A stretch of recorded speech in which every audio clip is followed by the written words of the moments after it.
அபிராமி அந்தாதி 11வது பாடல். இல்வாழ்க்கையில் இன்பம் பெற இந்த பாடலை மனனம் செய்ய வேண்டும். பாடலின் பொருள்: உலகில் உள்ள எல்லா ஜீவராசிகளும் வாழ்ந்துதான் கொண்டிருக்கின்றன. ஆனால் ஆனந்தமாக வாழ வேண்டும் என்றால் அபிராமி துணை நிற்க வேண்டும். ஆனந்தமாய் வாழ வேண்டும். அதோடு அந்த வாழ்க்கை நம்மால் ஏற்பட்ட அறிவாய் இருக்க வேண்டும். அமுதம் ஓரிரு துளி உட்கொண்டால் மரணமில்லா பெருவாழ்வு கிடைக்குமாம். குறைவில்லாத நிறைந்த அமுதமாய் வாழ வேண்டுமென்றால் என்ன செய்ய வேண்டும் தெரியுமா?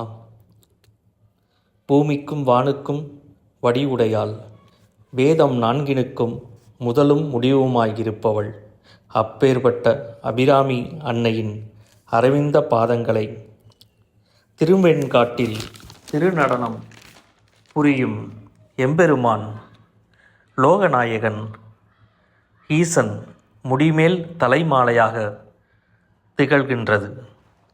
ஒவ்வொரு கணவனும் மனைவியை மதிக்க கற்றுக்கொண்டால் இல்வாழ்க்கையில் இன்பம் பெறலாம். இதுதான் பாடலின் பொருள். பாடல்: